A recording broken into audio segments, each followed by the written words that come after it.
డీలిమిటేషన్‌కి సంబంధించి దక్షిణాది రాష్ట్రాల నుంచి తీవ్రమైనటువంటి వ్యతిరేకత చాలా స్పష్టంగా కనపడుతోంది. ముఖ్యంగా బయట కాదు, లోక్‌సభలోనూ దక్షిణాది రాష్ట్రాలకు సంబంధించినటువంటి ఎంపీలు ఈ బిల్లును ముక్తఖండంతో వ్యతిరేకిస్తున్నారు. డీఎంకే ఎంపీలు వ్యతిరేకిస్తున్నారు. ఏఐడీఎంకే ఎంపీలు వ్యతిరేకిస్తున్నారు. తెలంగాణ నుంచి వ్యతిరేకత ఉంది. అలాగే కర్ణాటక, కేరళ నుంచి వ్యతిరేకత ఉంది. అయితే ఆంధ్రప్రదేశ్‌లో కూడా దీనివల్ల అన్యాయం జరగబోతా ఉంది. న్యాయం జరగదు అని చెప్పి అన్ని పార్టీలు అంటే ముఖ్యంగా దక్షిణాది రాష్ట్రాలన్నీ కూడా చెప్తూ ఉన్న నేపథ్యంలో టీడీపీ మద్దతిస్తామని ప్రకటించింది. జనసేన కూడా మద్దతిస్తామని ప్రకటించింది. అయితే అధికారికంగా లోక్‌సభలోనూ టీడీపీ ఎంపీ లావు కృష్ణదేవరాయలు దీనికి సంబంధించినటువంటి అంశంపై బిల్లులపై డీలిమిటేషన్ బిల్లులపై మాట్లాడుతూ మేము సమర్థిస్తున్నాము. ఎందుకు అనంటే దక్షిణాది రాష్ట్రాలకు అన్యాయం జరుగుతుందనేటువంటి ఒక వాదన ఉన్నప్పటికీ కూడా నిన్న ఏదైతే ప్రధానమంత్రి అలాగే హోంమంత్రి అమిత్ షా మాట్లాడుతూ దక్షిణాది రాష్ట్రాలకు అన్యాయం జరగనివ్వము. జనాభా లెక్క ప్రకారంగా చూస్తే దక్షిణాది రాష్ట్రాలకు అన్యాయం జరుగుతుందనే ఒక అపోహ మాత్రమే. ఖచ్చితంగా 50% సీట్లకు సంబంధించినటువంటి పెంపు ఉంటుంది అని చెప్పి వాళ్ళు ఏదైతే ప్రకటన చేశారో దాన్ని విశ్వసిస్తూ తాము మద్దతిస్తున్నామని చాలా స్పష్టంగా ఒక ప్రకటన చేశారు. అయితే ఇక్కడ ఒక చాలా కీలకమైనటువంటి ప్రశ్నలు తలెత్తుతా ఉన్నాయి.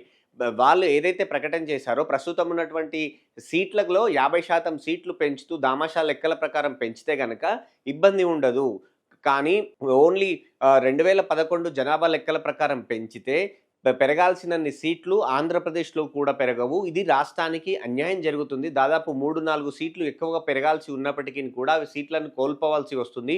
ఒక్క సీటుతోనే రాజకీయం మారేటువంటి ఈ రోజుల్లో, ఒక్క సీటుతోటే పదవులు గావచ్చు, ప్రభుత్వాలు గావచ్చు మారేటువంటి ఈ రోజుల్లో 3, 4 సీట్లను ఆంధ్రప్రదేశ్ రాష్ట్రం మరో 20, 25 ఏళ్లు కోల్పోయేటువంటి ప్రమాదం ఉంది.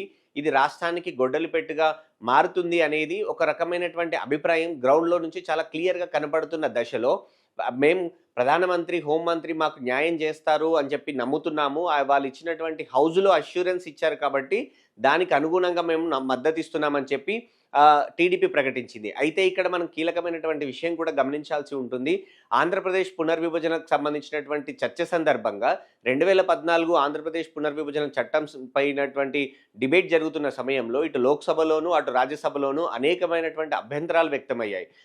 కొన్ని క్లారిఫికేషన్స్ అవసరమయ్యాయి. ముఖ్యంగా రాజ్యసభలో ఆనాడు రాజ్యసభ ఎంపీగా ఉన్నటువంటి వెంకయ్య నాయుడు పలు అంశాలను లేవనెత్తిన సందర్భంలో ముఖ్యంగా స్పెషల్ స్టేటస్‌కి సంబంధించి కావచ్చు, అలాగే కొన్ని నిధులకు సంబంధించి కావచ్చు, కొన్ని అంశాలు లేవనెత్తినప్పుడు ప్రధానమంత్రిగా ఆ రోజు ఉన్నటువంటి మన్మోహన్ సింగ్ ఆ సభకు అష్యూరెన్స్ ఇచ్చారు. ఇది ప్రధానమంత్రిగా నేను ఈ సభలో చేస్తున్నటువంటి వాగ్దానము, ఇది ఖచ్చితంగా అమలవుతుంది అని చెప్పి ఆ రోజు చెప్పారు. కానీ ఆ తర్వాత అమలు జరగని పరిస్థితి. సో ఇప్పుడు కూడా అలాంటి పరిస్థితులే వస్తే ఏం చేస్తారు అనేది కీలకమైనటువంటి ప్రశ్న అన్ని వర్గాల నుంచి కూడా వ్యక్తమవుతా ఉంది. వ్యతిరేకత కూడా వ్యక్తమవుతోంది. ఎందుకు అంటే కేవలం మాటల వల్ల ప్రధానమంత్రో, ఈ దేశానికి హోంమంత్రో ఒక మాట ఇచ్చారు లోక్‌సభలోనో, రాజ్యసభలో అని చెప్పినంత మాత్రాన గతంలో అన్యాయం జరిగినటువంటి పరిస్థితులను స్వయంగా ఇదే ఆంధ్రప్రదేశ్ కావచ్చు, తెలంగాణ కూడా కావచ్చు చూసాయి. ముఖ్యంగా ఆంధ్రప్రదేశ్‌కు స్పెషల్ స్టేటస్ విషయంలో ఇబ్బంది కలిగింది. ఆ స్పెషల్ స్టేటస్ అనే అంశమే తర్వాత ఎవరూ మాట్లాడలేదు. అలాంటి సందర్భం 5 సంవత్సరాలు కాదు, 10 సంవత్సరాలు ఇట్లా రకరకాల ఆ రోజు బిల్ పాస్ చేసుకోవడానికి అప్పుడున్నటువంటి ప్రధానమంత్రి కావచ్చు, మంత్రులు కావచ్చు ఒక ప్రకటనలు చేశారు. కానీ అవి తర్వాత కార్యరూపం దాల్చలేదు. దాని ఫలితంగా ఆర్థికంగా చాలా ఇబ్బందులు కలిగాయి. అలాంటి సిట్యుయేషనే మళ్ళీ కూడా వస్తే దానికి ఎవరు బాధ్యత అనేది ఇప్పుడున్నటువంటి తాజా ప్రశ్న.